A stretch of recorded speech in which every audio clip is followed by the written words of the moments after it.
सुन्नतों का रास्ता है कामयाबी का रास्ता, सुन्नतों का रास्ता है कामयाबी का रास्ता, दे नबी का वास्ता दे कामयाबी का रास्ता। अल्हम्दुलिल्लाहि रब्बिल आलमीन वस्सलातु वस्सलामु अला सय्यिदिल मुरसलीन अम्मा बअद फ़अऊज़ु बिल्लाहि मिनश शैतानिर रजीम बिस्मिल्लाहिर रहमानिर रहीम अस्सलातु वस्सलामु अलैका या रसूलल्लाह व अला आलिका व अस्हाबिका या हबीबल्लाह अस्सलातु वस्सलामु अलैका या नबियल्लाह व अला आलिका व अस्हाबिका या नूरल्लाह। मदनी चैनल के नाज़रीन, सिलसिला कामयाबी का रास्ता लिए एक बार फिर हाज़िर हैं। अल्लाह ताला हम सब के रोज़े जो अब तक हुए उसे कबूल फ़रमाए। इस माह मुबारक में माशाअल्लाह एक तादाद सदका व खैरात करती है, अल्लाह ताला उनके सदका व खैरात कबूल फ़रमाए।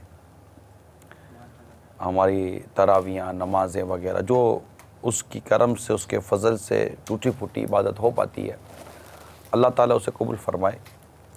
साथ ही साथ जो इस्लामी बहनें भी पकाती हैं, इनसे भी मेरी मदनी इल्तिजा है कि वो भी अच्छी अच्छी नीयतों के साथ अगर खाना पकाएंगी तो मैं उम्मीद करता हूँ कि इन्हें भी खाना पकाने का सवाब भी मिलेगा। और ज़ाहिर है कि रोज़े की हालत में दिन भर चूल्हे के सामने खड़ा होना और गर्मी बर्दाश्त करना, वैसे भी किचन में गर्मी, मतबख में गर्मी आम कमरों के मुकाबले में ज़्यादा हुआ करती होगी, तो अगर अच्छी अच्छी नीयतें होंगी तो इंशाअल्लाह तबारक व तआला ये मुशक्क़त भी कार सवाब बनेगी और रब करीम की रहमत शामिल हाल रूही। तो उम्मीद है कि इस पर भी आखिरत में अजर व सवाब भी मिलेगा, जबकि कोई माने शरई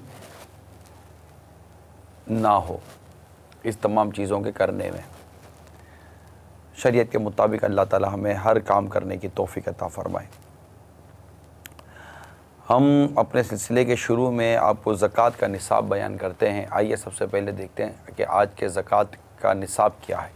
4 जुलाई 2014 ज़कात का निसाब चांदी के हिसाब से 38,850 रुपये। 4 जुलाई 2014 ज़कात का निसाब चांदी के हिसाब से 38,850 रुपये। अब दारुल इफ्ता अहले सुन्नत का नंबर आपकी इस वक्त मदनी चैनल की स्क्रीन पर आप मुलाहिज़ा कर सकते हैं 0300 022 0112। आप ज़कात वगैरह की मालूमात लेना चाहें तो इस नंबर पर कॉल कर सकते हैं। आइए जो कुछ कॉल्स मुझे बताई गई, कुछ कॉल्स लेते हैं, फिर अपने उन्वान की तरफ चलता हूँ। अस्सलामुअलैकुम वरहमतुल्लाहि वबरकातुहू। वालेकुम अस्सलाम वरहमतुल्लाहि वबरकातुहू। माशाअल्लाह सिलसिला कामयाबी का रास्ता देख रहे हैं, बहुत ही प्यारा लगा। अच्छा, इसमें आप फरमा रहे हैं कि छोटे बच्चों के वाले से, तो आजकल ये रिवाज है कि छोटे बच्चों के जब वो झूठ बोलते हैं, गाली निकालते हैं, तो उनसे मतलब है तो लुत्फ़अंदोज़ हो जाता है, लुत्फ़ आ जाता है उनकी बातों से।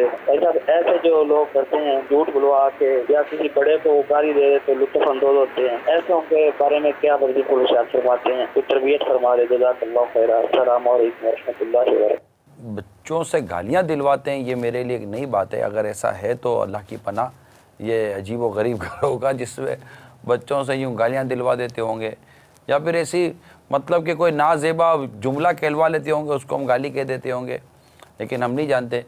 अलबत्ता ये कि बच्चों को झूठ बोलने की आदत ना डलवाई जाए, ना ही इन्हें गालियाँ या फ़ोहश बात करने की आदत डलवाई जाए, बल्कि इनके सामने तो झूठ बोला ही ना जाए। झूठ बोलना वैसे ही गुनाह है। झूठ बहुत ज़्यादा हमारे माशरे में बिलखुसूस जो बच्चों के साथ जो मैटर्स इस वक्त चल रहे हैं, उसमें झूठ की काफ़ी प्रॉब्लम्स हमारे साथ चल रही हैं। अब जैसे मिसाल के तौर पर घर में जिस तरह के बच्चों के साथ झूठ बोला जाता है, मुझे ऐसे ही सवाल के बाद एक बात जहन में आई कि मिसाल के तौर पर वालिद साहब घर में आए तो बच्चा चुप जाता है, बच्चा चुप गया दरवाजे के पीछे, तो अब वो कहा जाता है ना कि कहाँ हैं, तो घर में से कोई कहता है कि वो बाहर चला गया। मुन्ना बाहर चला गया, गुड्डू बाहर चला गया, अब वो जबकि वो बाहर नहीं गया, वो घर के अंदर है। तो ज़ाहिर है कि अब ये तरबियत हो रही है बच्चे की कि इस तरह ये तो झूठ है, वाज़े सामने आपके सामने झूठ है। तो इस तरह मतलब कि एक जो ट्रेनिंग बच्चे की हो रही है वो दुरुस्त नहीं हो रही है। घर में हम भी झूठ ना बोलें, हम भी फौहश कलामी ना करें, बुरी बातें ना करें, एक दूसरे के साथ बदतमीज़ी ना करें। इंशाल्लाह घर का माहौल इसी तरह बनता है, घर हो या बच्चा हो। मतलब ये कि ये जैसे बच्चा है ना, ये जैसे कि अपने बड़ों को देखकर सबक हासिल करता है। ये इसी तरह जैसे मैं एक मिसाल मेरे जहन में आ रही थी, जैसे कि बहू घर में आई, एक नई बहू घर में आई।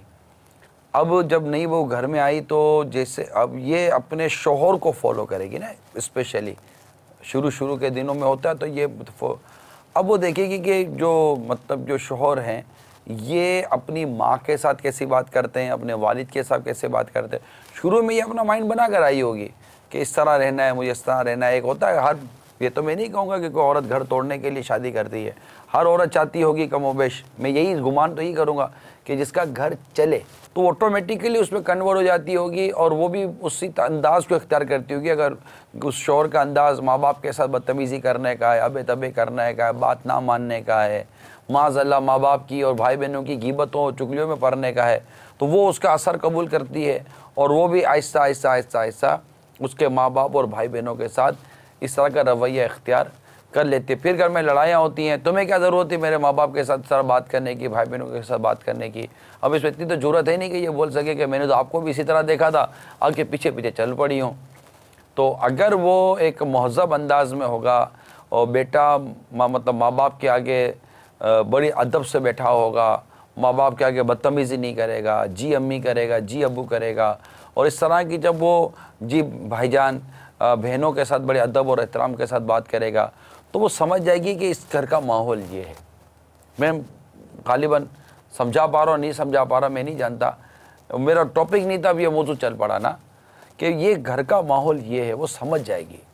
अदरवाइज़ अगर घर में मतलब कि वो माँ के साथ बैठे तो माँ अपने बेटे को कोस रही हो, बेटियों को कोस रही हो बहू का एतमाद देने के लिए, तो बहू होती है, ये तो आगते ही गौर कर रही है कि इस घर का माहौल क्या है। अब घर का माहौल एक दूसरे की बुराइयाँ, गीबतें, चुगलियाँ और हर एक को अपने फेवर में लेना, अगर ये होगा तो डेफिनेटली वो उसके ऊपर इसका एक नेगेटिव इम्पैक्ट पड़ेगा और वो उसको इस अंदाज से लेगी, फिर घर का माहौल बहुत बिगड़ने का अंदेशा है। और अगर वो आते ही देखेगी कि इस घर के अंदर बड़ों की बड़ी मतलब कि इज़्ज़त की जाती है, छोटों पर शफ़क़त की जाती है और बड़े मतलब कि यहाँ वेल मैनर्स के साथ और बड़े महज़ब अंदाज में एक दूसरे के साथ गुफ्तगू का सिलसिला रहता है, दस्तरखान के ऊपर भी एक दूसरे के अदब और एहतराम का लिहाज रखा जाता है। बेटा माँ बाप को आगे बढ़ाता है, भर कर माँ बाप के प्लेट में कुछ डालकर अगर माँ को पेश करता है, बार बार पूछता है, तो डेफिनेटली कि वो आने वाले का माइंड बनेगा कि अच्छा ये घर का माहौल ऐसा है। तो ये एक समझाने के। अब जैसे एक बहू जो कि एक मतलब बच्ची नहीं है, वो शादी कर आई है, बच्ची कहाँ से हुई वो। तो अब जब इस तरह का माहौल देखकर अपने आप को कन्वर्ट करती है, इस तरह बच्चा भी देखता है कि माँ बाप किस तरह आपस में बात कर रहे हैं, अच्छा भाई जो मेरे जो दीगर जो घर के जो बड़े छोटे हैं ये आपस में किस तरह बात कर रहे हैं। तो बच्चा उस घर की गुफ्तगू के अंदाज़ को, बातचीत के अंदर, घर में चिल्ला कर बात करोगे बच्चे में चिल्ला कर बात करने की आदत होगी, घर में लोग धीमी बात करते होंगे तो बच्चे में धीमी बात करने की आदत होगी। घर का जैसा माहौल होता है उसको बच्चा कबूल करता चला जाता है और इसके जो फिर जो असरात होते हैं, प्लस हो या माइनस हो, वो अपने हस्बे हाल मुरतब होते हैं। हम सबको अल्लाह ताला झूठ से बचने की, फ़ोहश कलामी से बचने की तौफ़ीक अता फ़रमाए। वल्लाहु ताला आलम व रसूलु आलम अज़्ज़ा व जल्ला व सल्लल्लाहु ताला अलैहि वसल्लम सल्लु अलल हबीब सल्लल्लाहु ताला अला मुहम्मद। अब मेरे प्यारे और मीठे इस्लामी भाइयों, आज जो हमारा मौजू है, इस मौजू को बयान करने से पहले मैं एक हदीस बयान करता हूँ, दो हदीसें बयान करूँगा। पहली हदीस तो ये कह सकते हैं सैयदना जरीर बिन अब्दुल्लाह रज़ियल्लाहु ताला अन्हु फरमाते हैं, और ये हदीस यकीनन एक नीयत बनाती है कि मैंने हुज़ूर अकरम सल्लल्लाहु ताला अलैहि वसल्लम से इस बात पर बैअत की कि नमाज कायम करूँगा, ज़कात अदा करूँगा, आम मुसलमानों की खैर ख्वाही करूँगा, यानी भलाई चाहूँगा। वैसे एक और हदीस पाक में भी ये खैरुन नासी मई यनफ़उन नास, तुम में से बेहतर हो ये दूसरों को नफ़ा पहुँचाए। और एक हदीस है अद्दीनु नसीहा, दीन खैर खाई का नाम है। ये मुख्तलिफ़ रिवायात और ये मज़ामिन जहन में हैं। तो मैंने आज कुछ वीडियोस जो आज चली हैं, वो वीडियो देखने के बाद मेरा ये प्रैक्टिकली बेसिकली मेरा टॉपिक नहीं था, मैंने आज को दूसरा मौजू बयान करना था, लेकिन फिर मुझे शाम को कुछ ऐसे वीडियोस बताई गई जो आज आपने अभी कुछ देर के बाद देखनी है। तो वो वीडियो देखी तो फिर सोचा कि चलें उससे रिलेटेड कोई मज़मून मैं निकालता हूँ। तो वो जो टॉपिक है जिसको मैं अभी बयान करने की कोशिश कर रहा हूँ, वो हमारे ये माशरे में कुछ भी है बहुत अहमियत का हामिल है कि हमारे माशरे की एक तादाद है जो इस तरह के मामलात में गिरफ़्तार है। एक डॉक्टर का बयान है, ये डॉक्टर थे सिविल अस्पताल के, बाबुल मदीना कराची के सिविल अस्पताल के डॉक्टर साहब थे। ये कहते हैं मैं 4 साल मेरी सर्विस का इन्होंने अपना जो निचोड़ बयान किया, वो निचोड़ ये है कि 4 साल सर्विस में मैंने मुंह के कैंसर में अक्सर नौजवानों ही को मुब्तला देखा। इसकी वजह बयान की, इसकी वजह सिगरेट, पान, छालिया, तंबाकू, मैनपुरी वगैरह का जो बेतहाशा इस्तेमाल करते हैं, ये वजह बयान कर रहे हैं कि इससे इनको मुंह के कैंसर ने आ लिया। अब मैं यहाँ पर आपको मेरे मीठे प्यारे इस्लामी भाइयों परहेज़ इन चीज़ों से बचने की ही यकीनन दावत दूंगा कि बहुत सारे केसेस इस वक्त मुंह के कैंसर के, गले के कैंसर के आ रहे हैं और ये वाज़े तौर पर ये है कि इससे ये जो है ये अपने नुकसान जो ये हो रहा है, ये पान, गुटखा, सिगरेट और ये मैनपुरी और इस तरह की जो चीज़ें इस्तेमाल कर रहे हैं, ये अभी आप नहीं समझ रहे, क्योंकि अभी आप यही कह रहे हैं कि इतना अरसा हो गया मुझे तो कुछ भी नहीं हुआ। असल में जिससे हुआ है ना, उसे भी शायद हो सकता है एक दिन पहले ना पता चला हो कि मुझे कुछ हो जाएगा। इसी तरह फेफड़ों का मसला हो जाता है, सीने के मसाइल हो जाते हैं, बहुत सारे मसाइल हो जाते हैं। तो रोज़े की हालत में भी इस तरह की बड़ी अजीब व गरीब सी कैफियत रहती है जो आज हमारे पास जिसकी वीडियोज़ हैं। तो क्या ही बेहतर हो कि आपको मैं कुछ इस मामले में एक और इत्तला दे दूं कि जैसे एक और डॉक्टर ने बताया कि वो ENT वार्ड का उन्होंने दौरा किया, उन्होंने कहा मुंह के कैंसर के 9 मरीज़ के ऑपरेशन की तारीख़ दी जा चुकी थी और वो वहाँ बैठे हुए थे, इंतज़ार कर रहे थे कि ये 1 हफ़्ते के मरीज़ थे जो कि तकरीबन सभी पान, तंबाकू, छालिया, गुटखा, सिगरेट, मैनपुरी और ये जिगर जो भी चीज़ें ये जो इस तरह की होती है। मुझे नहीं पता कि मैं कोई किसी कंपनी का नाम ले रहा हूँ कि नहीं, क्योंकि इसका इतना तजर्बा नहीं है। टुबेका का कोई एक्सपीरियंस ही नहीं है, तंबाकू का कोई अपने को तजर्बा ही नहीं है कि ये होता क्या है, इसका टेस्ट क्या होता है। लेकिन ज़ाहिर है कि एक चीज़ है जो आदमी को आदी बना देती है।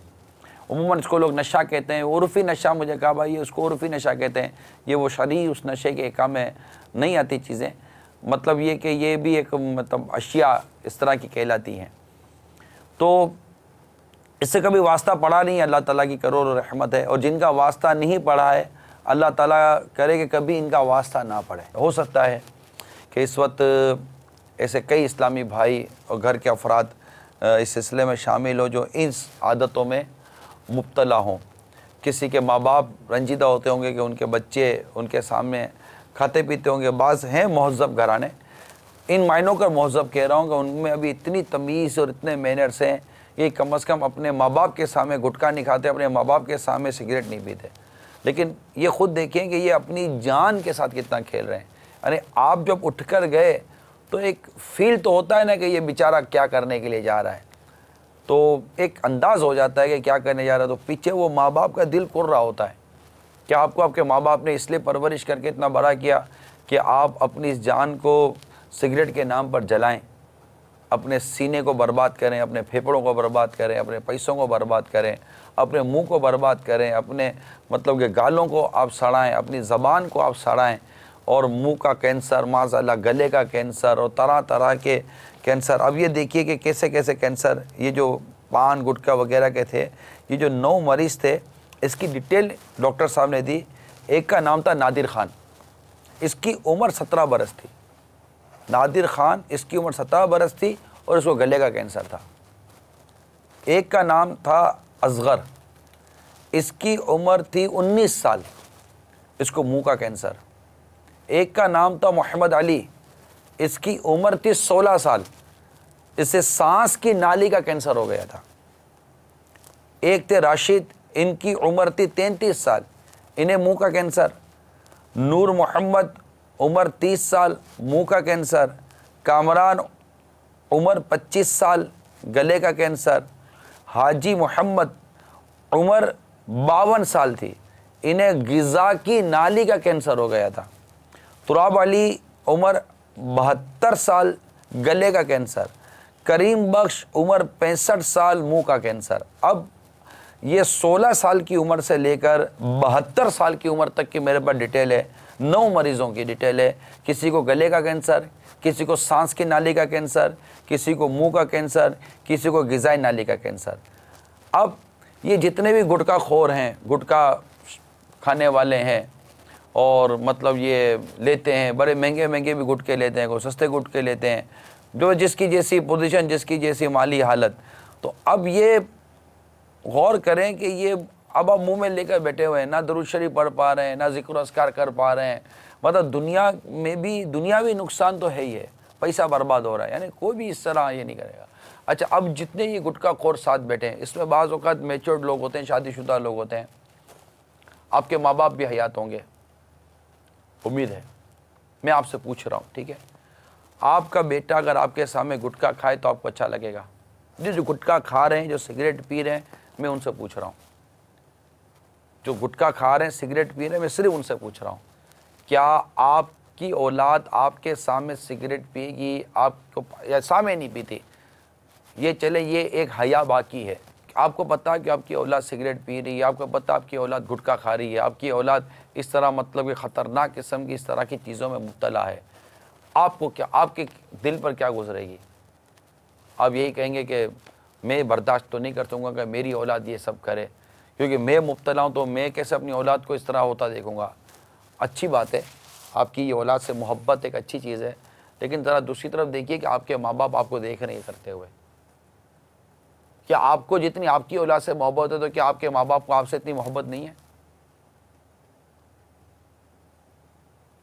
तो ये 16, अब ये देखिए, अब अगर आप ख़ुद को तसल्ली दें, बहलावा दें, ये आपके ऊपर है। मैं एक खैरख्वाही उम्मत के तहत आपके सामने चंद मदनी फूल लेकर हाजिर हुआ हूँ।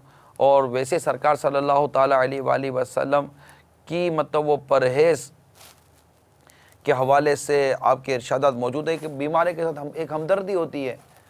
आप देखिए, सरकार सल्लल्लाहु ताला अलैहि वसल्लम ने भी मुख्तलिफ मौक़े पर मुआलिजात और परहेज़ी की हिदायत इरशाद फरमाई। चुनांचे हज़रत सैयदतुना उम्मे मुनज़िर रज़ियल्लाहु ताला अन्हुमा फरमाती हैं कि एक रोज़ रसूल करीम सल्लल्लाहु ताला अलैहि वसल्लम मेरे यहाँ तशरीफ़ लाए। हज़रत अली रज़ियल्लाहु ताला अन्हु भी आपके हमरा थे। हमारे यहाँ खजूरों के खोशे लटके हुए थे। रसूल करीम सल्लल्लाहु ताला अलैहि वसल्लम इन्हें तनावुल फरमाने लगे। हज़रत अली कर्रमल्लाहु ताला वजहुल करीम भी साथ खाने लगे। प्यारे आका सल्लल्लाहु ताला अलैहि वसल्लम ने फरमाया, अली ठहरो ठहरो, यानी तुम इन खजूरों को खाने से परहेज़ करो, क्योंकि तुम में अभी नकाहत है, यानी तुम अभी बीमारी से उठे हो और तुम पर कमज़ोरी का असर गालिब है, इसलिए तुम्हारे लिए परहेज़ ज़रूरी है। हज़रत सैयदतुना उम्मे मुनज़िर रज़ियल्लाहु ताला अन्हा फरमाती हैं, फिर मैंने इनके लिए चुकंदर और जौ पकाए तो नबी पाक सल्लल्लाहु ताला अलैहि वसल्लम ने फरमाया, ए अली तुम इसमें से खाओ, क्योंकि ये तुम्हारे लिए नफ़ा बख्श और मवाफ़िक है। तो अब गौर कीजिए कि ये एक मतलब हमारी शरीयत ने कितने प्यारे अंदाज से हमारे इस मामले में रहनुमाई की है। फिर दूसरा ये कि अब आप पान खाएं, पान खा कर थूकते फिरें, किसी की दीवार पर थूकें, किसी के कपड़ों पर थूकें, किसी की वो गाड़ी पर थूक दें, किसी के मोटरसाइकिल पर थूक दें, किसी का क्या, किसी का क्या, किसी का क्या। अब ये सारी चीज़ें भी तो ये पान गुटके वाले करते हैं, नहीं करते। वैगनों में बैठे हुए थूकते हैं सीधा वो मोटरसाइकिल वाले पर, कार वाले पर, पता नहीं किस चीज़ पर। ना जाने आपने अपने सीढ़ी चढ़ते उतरते अपनी बिल्डिंगों में, अपनी इमारतों में, अपने बिल्डिंग की कितनी वो चीज़ें ख़राब की हुई होंगी। आपकी पान की पूरी आपके घर से निकलती होंगी, आपकी वो गुटके की पूरी आपके घर से निकलती होंगी। फिर बाज़ औक़ात सिगरेट पीते पीते सोने वालों के जलकर मरने के वाक़यात मिलते हैं। अच्छा, सिगरेट पीने वाले लाइटर और वो माचिस भी खुली रख देते हैं, तो इनके बच्चे देखते हैं तो वो बातों का लाइटर और माचिस का इस्तेमाल कर लेते हैं, जिससे उनको नुकसान पहुंच जाता है। फिर आपके बच्चे आपको देख रहे हैं, हो सकता है अल्लाह ना करे ये कहीं सिगरेट के और गुटखे का आदी ना बन जाए। यानी आप अपने ऊपर तो रहम करें, अपने ऊपर तो आप तरस खाइए, लेकिन बराए करम अपनी नस्ल पर भी तो तरस खाइए ना। आपकी बच्ची भी तो कल गुटखे की आदी बन सकती है, आपकी बच्ची कल सिगरेट की आदी बन सकती है, आपका बच्चा कल सिगरेट और गुटखे का आदी बन सकता है, कुछ भी हो सकता है। किस मुंह से मना करने के लिए बैठेंगे जब आप ही नहीं छोड़ पा रहे? तो ना आपको करना है, ना आपकी औलाद को करना है, ना बड़ों को करना है, ना बूढ़ों को करना है, ना जवानों को करना है। ये इसमें कोई भलाई नहीं, कोई खैर नहीं है। आप किसी मुअज़्ज़ज़ दीनी, यानी जिसकी अकीदत आपके दिल में हो, नॉर्मली तो होता है, लेकिन मिसाल के तौर पर पीर साहब हैं आपके, क्या पीर साहब के सामने आप सिगरेट पिएंगे? क्या पीर साहब के सामने गुटखा खाएंगे? क्या पीर साहब के सामने आप तंबाकू वाले इस तरह का पान खाएंगे? यकीनन आप अवॉइड करोगे, क्योंकि आप कम अज़ कम इस बात को तो तस्लीम करते हो कि यार ये आदत अच्छी नहीं है। अच्छी नहीं है तभी तो आप एक मुअज़्ज़ज़ दीनी और एक इस अकीदत और मोहब्बत आपके जिसके दिल में है उसके सामने नहीं कर रहे। बाप के सामने अब नहीं कर रहे, उसकी अकीदत और मोहब्बत है। माँ के सामने नहीं कर, अकीदत और मोहब्बत है। ये अकीदत मोहब्बत अच्छी है, नॉर्मली तो भी बहुत अच्छी है। यहाँ मैं उन इस्लामी भाइयों को, नादान इस्लामी भाइयों को ज़रूर मैं मतलब कि वो अर्ज़ करूँगा, या ऐसे मुअज़्ज़ज़ अफराद कि जिन्हें देख कर लोग सिगरेट छुपा लेते हैं, जिन्हें देख कर लोग सिगरेट छुपा लेते हैं, मैं तो इनसे एक मदनी मशवरा ज़रूर दूंगा मैं इनको, कि जैसे कि आप कभी कहीं आ रहे हैं, आपने दूर से किसी शख्स को देखा कि वो सिगरेट पी रहा है, उसकी तवज्जो नहीं आपकी तरफ, आपने देख लिया उसको कि वो सिगरेट पी रहा है। अब जैसे वो आपको देखेगा ना तो फ़ौरन सिगरेट छुपा लेगा, बातों का सिगरेट फेंक देगा। अब आप उसके करीब आकर अगर आप ये कह देंगे, अरे क्या यार मुझसे छुपाते हो, पता है मुझे सिगरेट पी रहे थे, तो वो उसको तो शर्म आएगा, लेकिन आइंदा कभी आपको देखकर सिगरेट छुपाएगा नहीं। वो इसको तो पता है, ऐसे मौके पर कभी बोलते नहीं है। अगर आपने देख भी लिया है, चुप हो जाइए। नशे की आदत छोड़ने के लिए बहुत ज़रूरी है कि कम अज़ कम सबसे पहले तो उस सोबत को छोड़ दिया जाए जहाँ से नशा पाया कि वो फराहमी आती है, जहाँ से इस तरह की चीज़ें मिलती हैं। ये सबसे बुनियादी और मुश्किल तरीन चीज़ है कि जब तलब होती है ना तो आदमी उस तरफ का रुख करता है। अच्छा, फिर जब ये नहीं आता ना तो ये जिनके नफ़े बंधे हुए होते हैं, जो कमाते हैं इन चीज़ों, लोग ये लोगों का खून चूस कर पैसा कमा रहे होते हैं, अल्लाह इनको हिदायत अता फ़रमाए। जो नशा की ये अशिया और लोगों को, जैसे इसमें स्पेशली जो चर्स, हीरोइन और इस तरह का जो नशा बेचते हैं, मैं इन लोगों को ख़ास टारगेट कर रहा था। तो इन लोगों से थोड़ा दूर रहिए। ये भी बुलाने भी आए तो आप इनसे अवॉइड कर लीजिएगा, नज़रअंदाज कीजिए इनको, और फिर इलाज की तरफ जाइए। किसी अच्छे डॉक्टर को दिखाइए जो आपको इस मामले में इलाज बताए। फिर आप कुछ दावत इस्लामी के इस्लामी भाइयों के साथ मुंसलिक हो जाइए। इंशाअल्लाह ताला उम्मीद है अल्लाह की रहमत शामिल हाल रही, और अल्लाह से आप दुआ भी करते रहिए कि अल्लाह तबारक व तआला मदद फरमाने वाला है। सल्लु अलल हबीब सल्लल्लाहु ताला अला मुहम्मद। आइए कुछ मज़ीद भी हैं, और हमारा दूसरा भी सेगमेंट है सल्लु अलल हबीब सल्लल्लाहु ताला अला मुहम्मद। अब आप देख सकेंगे इस सिलसिले का दूसरा हिस्सा, जिसमें होते हैं अवामी तासुरात, जज्बात और एहसासात, जिस पर देते हैं निगरानी शुरा अपने मदनी फूल और मदनी मशवरे। आज का हमारा मौजू है रमज़ान और नशा।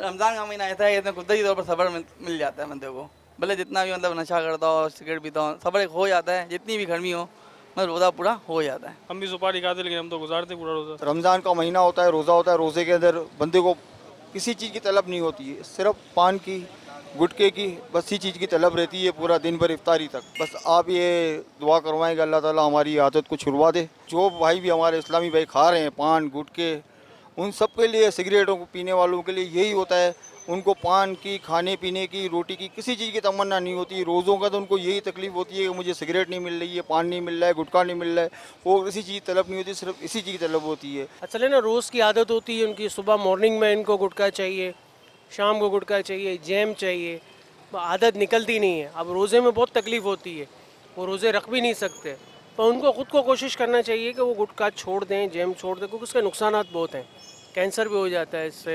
जैसे जो पान वगैरह और खाते हैं उनके जैसे गुजारिश भी है कि वो ना खाएं, क्योंकि फिर रोज़ा नहीं रख सकते, उनको तलब होती है उस चीज़ की। मैं बस हल्का फुल्का तंबाकू खाता हूँ, लेकिन ये है कि रमज़ानों में कम हो जाता है। जहाँ 10 खाता हूँ वहाँ 5 कर लेता हूँ मैं। तलब होती है, लेकिन क्या करें, जब पानी नहीं पी सकते तो गुटखा कैसे खाएंगे। मुश्किल होती है, लेकिन क्या करें, अभी सो के गुजारा कर लेते हैं कि चलो ये तलब हट जाए हमारे मुँह। मसला ये है कि लोग जो ना इन पान गुटकों को अपने ऊपर हावी कर लेते हैं, ऐसा हावी कर लेते हैं कि उसके बगैर रह नहीं पाते।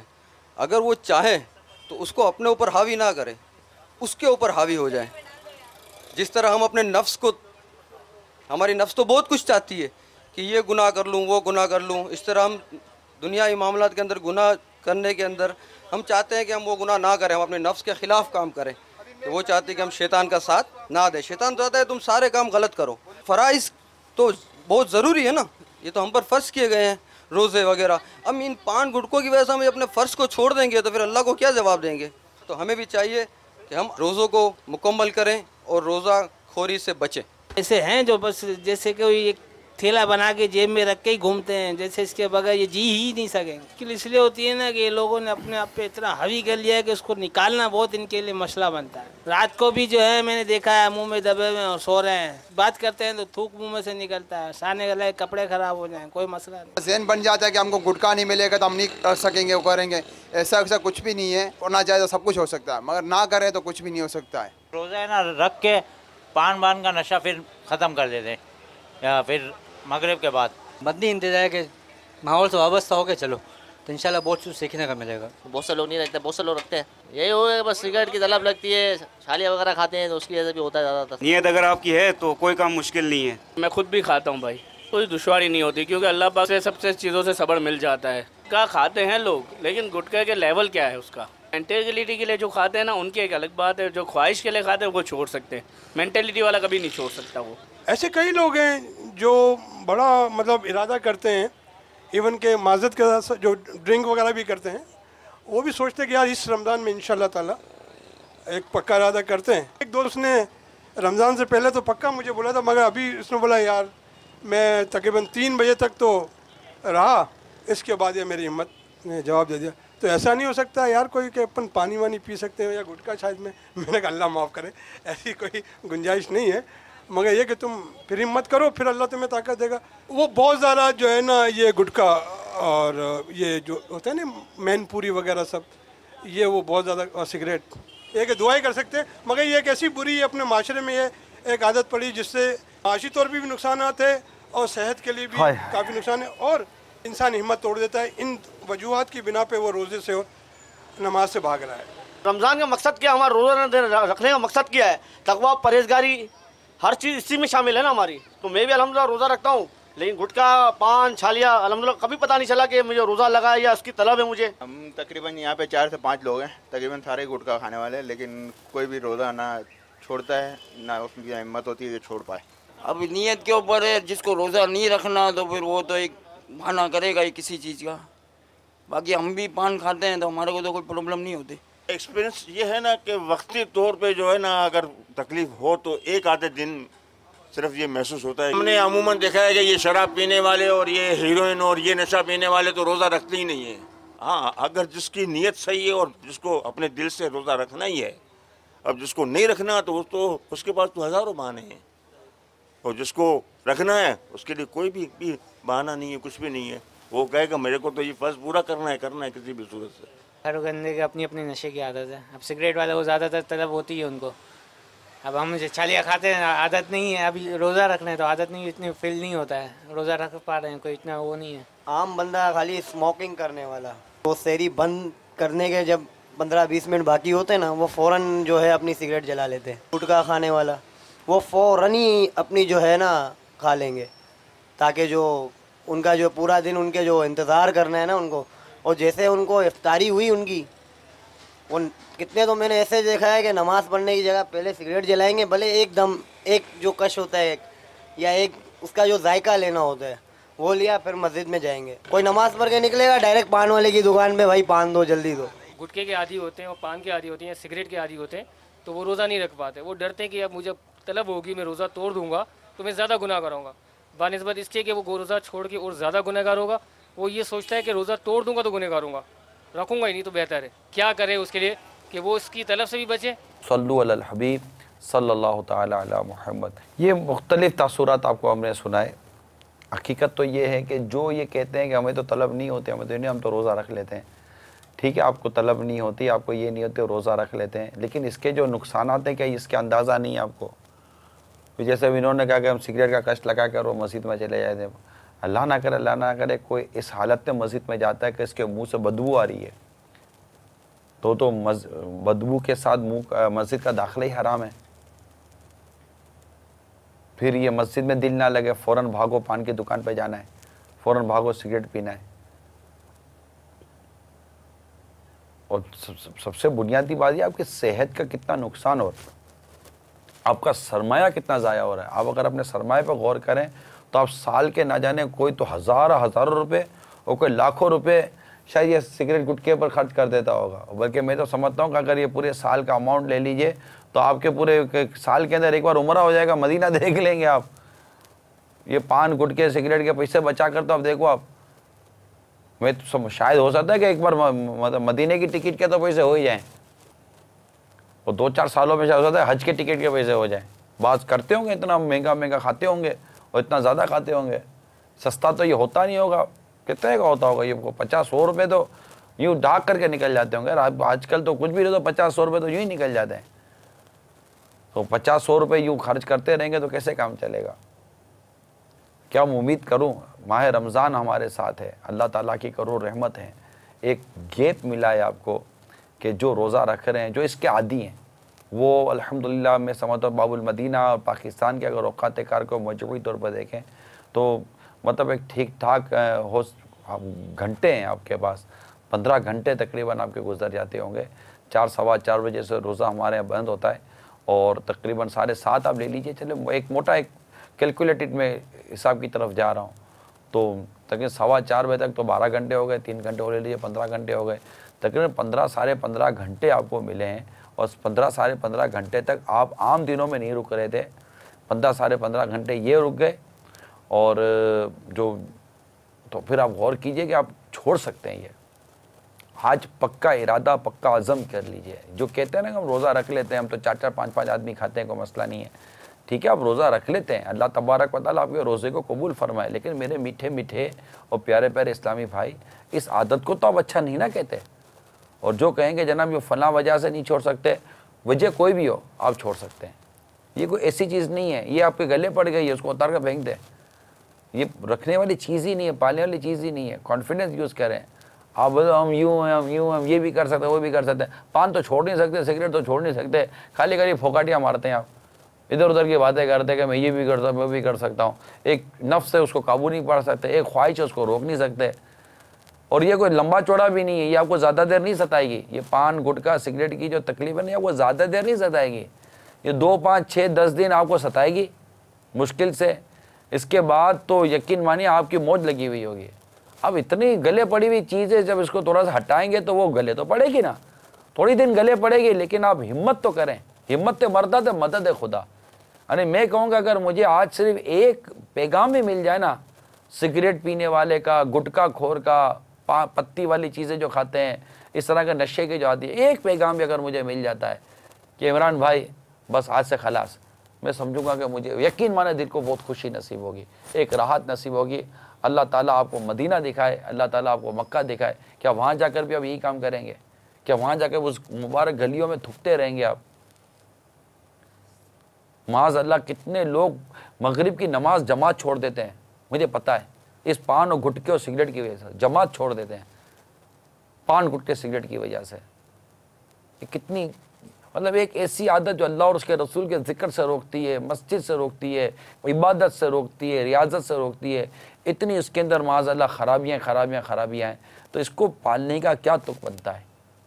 हिम्मत कीजिए, भले आप कितने पुराने मतलब खाने पीने वाले हैं, हिम्मत करें, अल्लाह से दुआ करें, हाथ उठाइए, अल्लाह तबारक व तआला दुआ कबूल करने वाला है। वो फरमाते हैं दुऊनी अस्तजीब लकुम, मुझसे मांगो मैं दुआ कबूल करता हूँ। आपको इतनी दुनिया भर की तकलीफ़ें होती हैं, आप अपने रब से दुआ मांगते हैं, क्या आपकी तकलीफ़ें दूर नहीं हो जाती? आप दुआ कीजिए, अल्लाह ताला मदद करेगा, अल्लाह ताला असबाब पैदा कर देगा, अल्लाह आपको हिम्मत देगा, ताकत देगा, क़ुव्वत देगा। खुदा ना खास्ता अगर फिर कभी आपका इरादा जैसे पाँव फिसल जाए और कर लें, फ़ौरन दोबारा आप पक्की नीयत करें। 2-2, 5-5, 10-10, 20-20 दिन के आपके गैप आ जाएंगे। फिर अल्लाह ना करे एक आध टाइम अगर कोई अल्लाह ना करे अगर फिसल गए, फिर खड़े हो जाइए, फिर दौड़ेंगे, जीतेंगे यार, हम जीतेंगे इंशाअल्लाह ताला। हाँ, यूँ थोड़ा हिम्मत में जीतेंगे और इंशाअल्लाह पान गुटखा सिगरेट खलास आज से ख़त्म, और आज से इंशाअल्लाह ताला हम बिल्कुल मदीना होकर रहेंगे। हिम्मत कीजिए, शाबाश, हिम्मत कीजिए, अल्लाह आपको और हिम्मत अता फरमाए। सल्लु अलल हबीब सल्लल्लाहु ताला अला मुहम्मद। नशे के हवाले से मैं थोड़ा सा ब्रीफ करना चाह रहा था कि जो घर वाले बड़े होते हैं वो चाहते हैं कि उनके बच्चे जो हैं वो नशे की आदत से हमेशा के लिए छुटकारा हासिल कर लें, लेकिन जो माहौल और जो गैदरिंग वो बच्चे अडॉप्ट करते हैं जहाँ पर वो जाते हैं, स्पेशली कॉलेजेस के अंदर, यूनिवर्सिटीज़ के अंदर, और स्पेशली जो उनके फ्रेंड सर्कल होता है वो ऐसे सर्कल बन चुका होता है जिसकी वजह से वो वहाँ से निकल नहीं पाते। तो ये स्पेशली इसके ऊपर देखना बहुत ज़रूरी है कि अगर वो सोसाइटी ही जो है ना वो इस तरह की बन जाए और वो माहौल बदल लिया जाए तो इसमें नशा छोड़ना ज़्यादा आसान से आसान तर होता चला जाएगा। जज़ाकल्लाहु खैरा। अस्सलामु अलैकुम वरहमतुल्लाहि वबरकातुहू। वालेकुम अस्सलाम वरहमतुल्लाहि वबरकातुहू। आमीन। आपने बहुत अच्छी बात की कि सोसाइटी की वजह से भी बंदा बिगड़ता है और आदमी को ऐसी सोसाइटी ही छोड़ देनी चाहिए। माँ बाप को भी नज़र रखनी चाहिए कि बच्चे कहाँ जा रहे हैं, कहाँ बिगड़ रहे हैं, इन तमाम चीज़ों को नोट करना चाहिए। लेकिन मेरे प्यारे इस्लामी भाई, इस बात पर भी गौर कीजिए कि इन्हीं माहौल में रहने वाले कई लोग होते हैं जो आदी नहीं बनते। आपको पता होगा, हर मतलब मिसाल अगर कहीं 500-1000 लोग रहते हैं तो सबके सब तो आदी नहीं बन जाते। मसला है कि लोगों ने, आपने फ्रेंड सर्कल कैसा इख्तियार किया हुआ है। जो बुरी सोबत है, बुरी सोसाइटी है, वो चाहे आपके अंदर कोई चीज़ शराइत कर रही नहीं कर रही, वो जो अल्लाह का नाफरमान है उसकी तो सोबत छोड़नी है। ये तो एक टॉपिक ही एक चेंज है। मगर साथ ही साथ जो इस तरह के आदी बनते हैं, इनको चाहिए कि अपनी इस तरह की गैदरिंग और माहौल को छोड़ें और ये बस छोड़ दीजिए। इसके लिए अमील सुन्नत का एक रिसाला है, पान गुटखा। ये रिसाला आप हासिल कीजिए मकतूतुल मदीना से, इंशाअल्लाह तबारक ताला इससे आपको काफ़ी फ़ायदा होगा। और कॉल सुनाइए। मैं इंडिया में बम्बई के मुमरा शहर है, मैं वहाँ से बात कर रहा हूँ। मेरी बात मसला ये है कि मेरा जो जहन है बन नहीं पाता और मैं नशा का आदी हो गया हूँ, काफ़ी सिगरेट पीने लग गया हूँ मैं। तो मेरा जो जहन है वो क्यों नहीं बन पाता है, मेरा जो नफ्स है वो मुझ पर हावी हो जाता है, नाक के नीचे पड़ती है। सही है, मुझे इस मसले का हल जरा मसले का हल यही है कि आप कोशिश ही करें, हिम्मत करें, छोड़ दें और वहाँ भी ना जाएं जहाँ पर इस तरह के लोग सिगरेट वगैरह पीते हैं। तो बेहतर यही होगा कि आप देखिए, हिम्मत करने के सिवा क्या है कि एक मरतबा आप तर्क कर देंगे मैंने नहीं पीनी, आपको तलब होगी, थोड़ा बर्दाश्त कर लीजिए। अब आप देखिए कि आज आप छोड़ रहे हैं, कोई चीज़ तो कहीं जमी हुई है, बैठी हुई है जो आपको कह रही है सिगरेट दो, सिगरेट दो, सिगरेट दो, ये जो तुम्हारे जो निकोटिन है, जो ये तुम्हारा जो धुआं है, ये मुझे चाहिए। कोई तो चीज़ें अंदर में जो बैठी हुई है वो डिमांड कर रही है आपसे, और आप उसके आगे हथियार डालते हैं और आप उसकी बात मान लेते हैं। मगर आप देखिए, जितना आप उसको देते रहेंगे उसी कदर वो अपनी डिमांड में पुख्ता होता रहेगा। वो जहाँ से भी ये चीज़ मांगी जा रही है, आप जब उसको रोकेंगे तो वो आपसे मांगेंगी, आप उसको मत दें, अब वो दम तोड़ना शुरू कर देगी। इधर आप दम तोड़ देते हो, इधर आप हिम्मत हार जाते हो। अब आपने ये कोशिश करनी है कि मैंने इसको रिस्पॉन्ड नहीं करना, प्रॉब्लम हो गया, अब एक आदत पड़ गई है बुरी ना, तो अब इसको निकालना है ना, उसके लिए थोड़ा आप स्ट्रगल कीजिए और हिम्मत कीजिए और हिम्मत कीजिए, एक मरतबा पक्का अज़म कर लीजिए। मैं देखा है वाकई ऐसे बाहिम्मत लोगों को मैंने देखा है, इन्होंने बड़ी बड़ी आदतें छोड़ दी हैं, बड़ी बड़ी आदतें छोड़ दी हैं। 10-10, 20-20 साल पुराने आदि शराबियों ने शराब छोड़ दी, नशा करने वालों ने नशे छोड़ दिए, और तरह तरह की बीमारियों में मैं बाकायदा मैंने देखा है कि उम्र 45-50 साल तक की हो गई, 55-55 साल की हो गई, और सिगरेट पीने के आदी थे, सिगरेट छोड़ दी। चेंज स्मोकर सिगरेट छोड़ देते हैं। एक बार कॉन्फिडेंस आ जाए, एक बार हिम्मत आ जाए, आप आज हिम्मत कर लें, मुझे बिल्कुल SMS भेजें आप कि हम आज से बाद सिगरेट नहीं पिएंगे, आज के बाद ये चीज़ें नहीं छोड़ेंगे, मुझे बिल्कुल आप पैगाम दें। अल्लाह आपको हिम्मत दे, अपने माँ बाप की दुआएं लें यार, अपने माँ बाप की आंखों की ठंडक बने। आप सिगरेट पी कर जो जला रहे होते हैं ना, इसे यूँ समझे कि इसका तस्वुर आपके माँ बाप का दिल जला रहा है। सवाल मेरा ये था कि सर अगर इंसान मतलब दोपहर के वक्त, ज़ोहर के वक्त मतलब 4 सुन्नत छोड़ देता है और 4 फर्ज पढ़ता है, जो सुन्नत पढ़ता है और 2 नफल पढ़ता है, क्या ऐसे जायज़ है कि ना जायज़ है? और फ़र्ज़ तो अदा हो जाते हैं, मगर सुन्नत मौक़दा छोड़ना नहीं चाहिए। सुन्नत मौक़दा भी बिल्कुल पढ़ने की आदत रखें। एक आध दफ़ा छूट के तो ठीक है, लेकिन अगर सुन्नत मौक़दा छोड़ने की अगर आदत बना लेगा तो गुनाहगार होगा, तो ये नहीं छोड़नी चाहिए। अलबत्ता ये कि जो फ़र्ज़, अगर सुन्नत मौक़दा छोड़ दी और आपने फ़र्ज़ पढ़ी तो फ़र्ज़ अदा हो जाएगा। अल्लाह तबारक व तआला अमल करने की तौफ़ीक़ अता फ़रमाए। इंशाअल्लाह कल फिर एक नए सिलसिले के साथ हाज़िर होंगे जी। जिनकी कॉल्स नहीं ली गई हैं इंशाअल्लाह कल हम उनकी कॉल्स लेने की नीयत करते हैं। आइए चलते हैं अमीर सुन्नत की तरफ। सल्लु अलल हबीब सल्लल्लाहु तआला अला मुहम्मद। रुकिए, गीबत के खिलाफ जंग जारी रहेगी, शैतान के खिलाफ जंग जारी रहेगी, मस्जिद बरो तहरीक जारी रहेगी इंशाअल्लाह अज़्ज़ व जल। सल्लु अलल हबीब सल्लल्लाहु तआला अला मुहम्मद। सुन्नतों का रास्ता है कामयाबी का रास्ता, सुन्नतों का रास्ता है कामयाबी का रास्ता, दिन